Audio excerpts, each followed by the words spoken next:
Ini kita lihat ya serangan dari sisi kanan pertahanan dari Karyangau, proses gol dari Saliwunto. Kita lihat di sini ada overload ya. Jadi pemain dari Saliwunto ada 3 orang, hanya dikawal oleh 2 pemain dari Karyangau.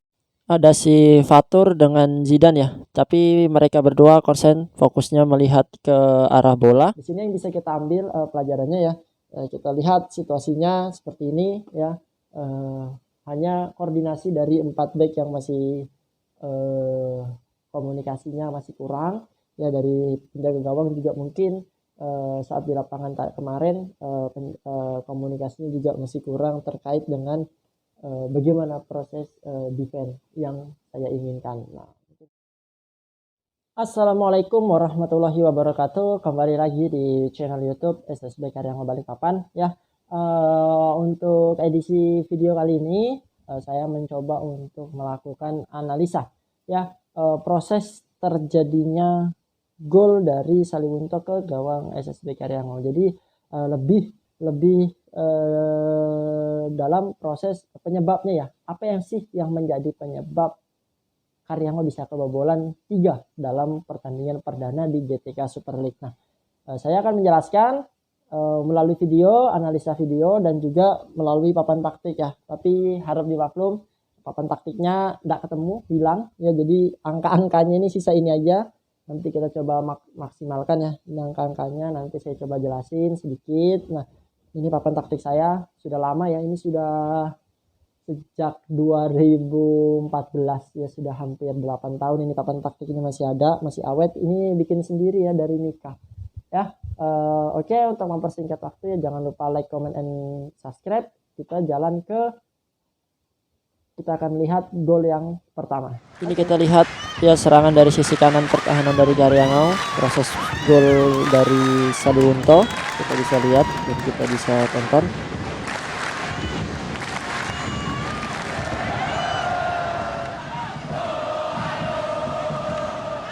Kita lihat di sini ada overload ya. Jadi pemain dari Saliwunto ada 3 orang, hanya dikawal oleh 2 pemain dari Karyangau. Ada si Fatur dengan Zidan ya, tapi mereka berdua konsen fokusnya melihat ke arah bola. Sementara 2 pemain bertahan lainnya yaitu si Rahman berusaha mengcover pergerakan dari Fikri, dan si Rama sudah out position. Di sini kita lihat si Fatur sudah berharap ya Bayu bisa menangkap bola crossing, memotong bola dari crossingnya pemain Saliwunto, dan Jidan juga berharap seperti itu. Namun 2 pemain dari Saliwunto tidak terkawal dan berharap bola rebound, dan hasilnya bola rebound mampu diambil oleh pemain Saliwunto dan terjadi gol pertama. Oke, nah kurang lebih situasinya itu seperti ini ya. Nah, situasinya itu seperti ini. Kita lihat ya pertahanan dari Karyangau saat terjadinya gol yang pertama ya. Nah, di sini kita lihat di sini ada Rama di posisi bek kanan. Dia sudah out position tadi ya. Di sini ada lawan dari Saliwunto. Tidak kita taruh ya. Di sini ada Rahman yang mengcover dari Fikri ya. Di sini jadi ada Fikri yang mencoba merebut bola ya. Mencoba merebut bola, di cover oleh Rahman. Nah, sementara di sini ada Fatur dan Jidan ya. Ini adalah situasi defense, tapi jaraknya masih terlalu jauh ya. Jarak antara Jidan, Fatur, dan Rahman terlalu jauh, menyebabkan space ya, ruang yang sangat besar terhadap 3 pemain dari Saliwunto. Nah, sementara di posisi sini, di sini ada gelandang bertahan kita, ada si Faisal dan Ragil agak di depan ya. Jadi situasinya itu seperti ini. Nah, di sini juga masih ada pemain dari Saliwunto yang mengcover bola. Nah, ketika bola di long, kiper keluar ya. Kiper keluar, gagal diantisipasi. Fatur hanya menonton dan Jidan juga hanya menonton ya, berharap bola itu didapat oleh penjaga gawang.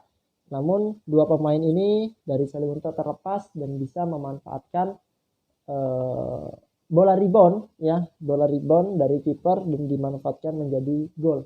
Nah, gol pertama dari Saliwunto. Nah, di sini yang bisa kita ambil pelajarannya ya. Kita lihat situasinya seperti ini ya. Hanya koordinasi dari 4 back yang masih komunikasinya masih kurang ya dari penjaga gawang juga mungkin saat di lapangan kemarin komunikasinya juga masih kurang terkait dengan bagaimana proses defense yang saya inginkan. Nah, mungkin seperti itu. Dan nanti kedepannya kita akan memperbaiki situasi defense supaya situasi seperti ini tidak terulang kembali. Ya, ini adalah proses gol yang pertama. Tadi kita sudah tonton videonya ya. Jadi situasinya itu seperti ini. Oke, kita lanjut ke gol yang kedua dari Saliwunto.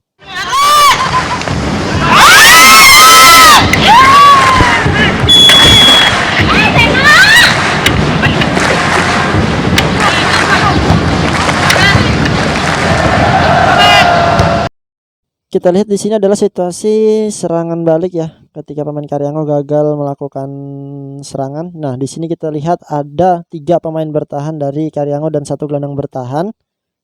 Namun karena angle kameranya nggak dapat ya, kita bisa melihat di sebelah kiri, back kiri dari pemain kita ada yang tertinggal dan lepas dari memainkan jebakan offside.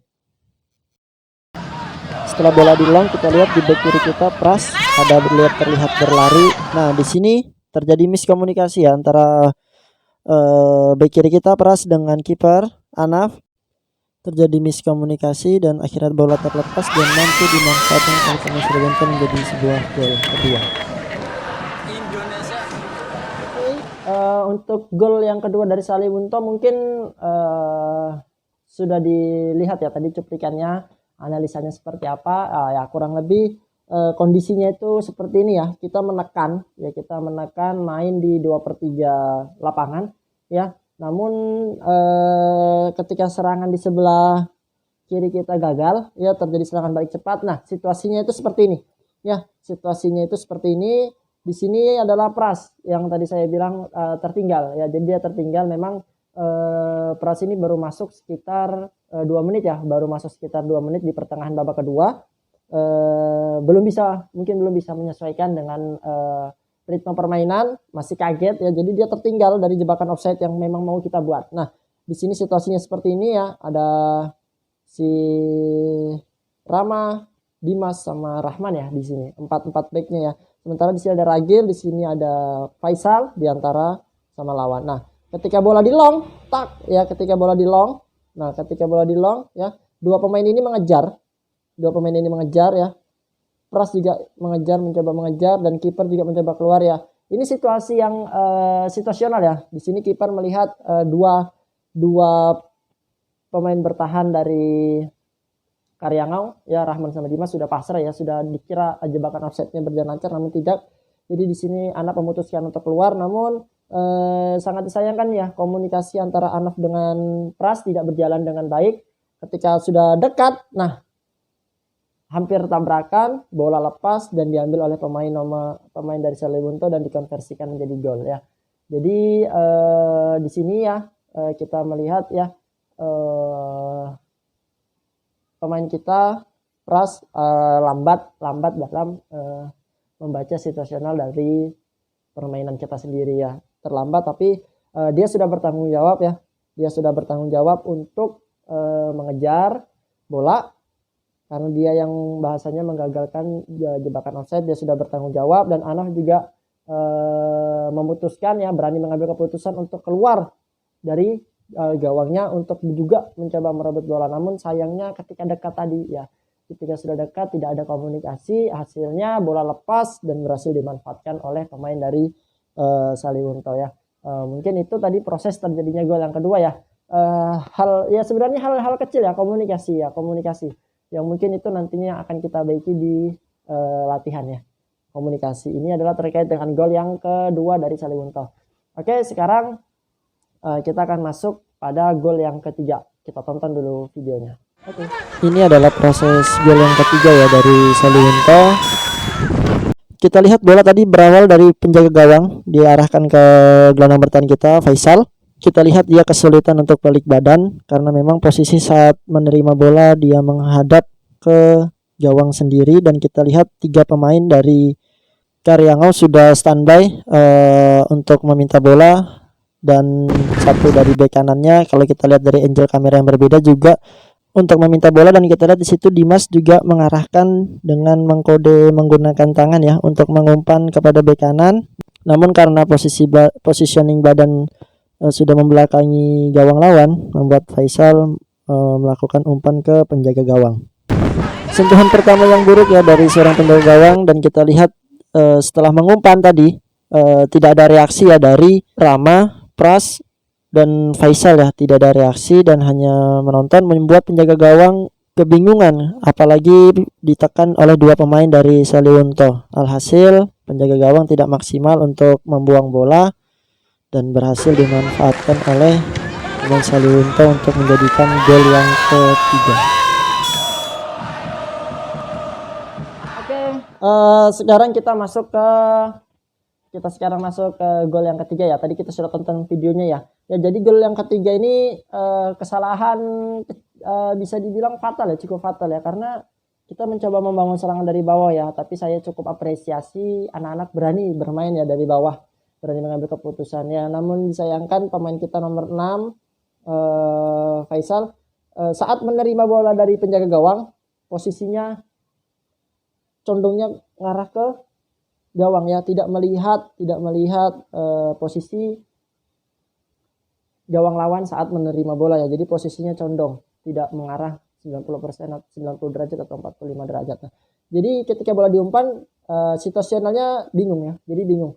Ketika diumpan dia melihat ada dua lawan menjaga dua back tengah kita. Di sini ada Dimas, ada Rama ya.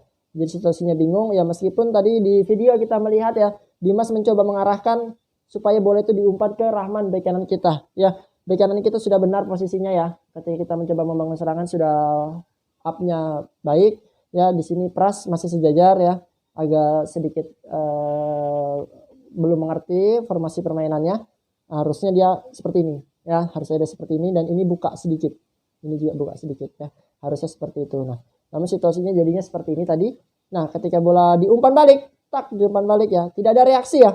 Ketika bola diumpan balik ke kiper, first start dari kiper lumayan buruk ya, tidak ada reaksi. Ini hanya datang sedikit, ini malah datang ya, ini tidak bergerak, ini bergerak sedikit ya. Jadi Dimas posisinya sudah betul ya, dia bergerak untuk mencoba membuka ruang, menarik ya, bahasanya menarik lawan ini. Kita lihat tadi di video ya, lawan sudah tertarik ya, cuma tidak ada reaksi dari dua pemain ini. Ini sudah all up ya, tidak ada reaksi untuk membuka ruang ya.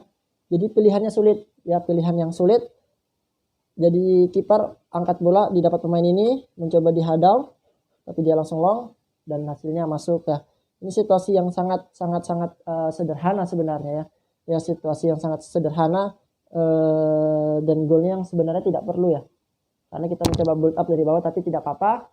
Di sini kita belajar ya gimana cara progres bermain sepak bola yang baik dan benar ya.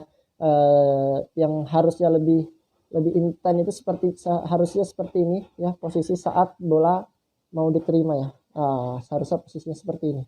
Ya, jadi pemain itu punya banyak opsi. Ya, kiper punya banyak opsi untuk mengumpan ke siapa. Situasinya membuka. Tapi kalau kalian seperti video tadi menutup seperti ini, menutup seperti ini. Nah, ya hanya satu pemain yang buka ya, membuat penjaga gawang melakukan sulit untuk mengambil keputusan. Ya, mungkin itu aja sedikit ya video dari saya proses mengenai gol ketiga ya. Nanti kita coba benahi lagi permainan 1-2 sentuhan di latihan supaya membuat anak-anak itu bermain lebih maksimal ya. Mungkin itu aja sedikit ya video analis dari saya penyebab terjadinya gol Karyangau ya, penyebab terjadinya 3 gol Karyangau kemarin di GTK Super League ya. Mungkin itu aja ya, jangan lupa di like, comment, and di subscribe. Oke, bye bye.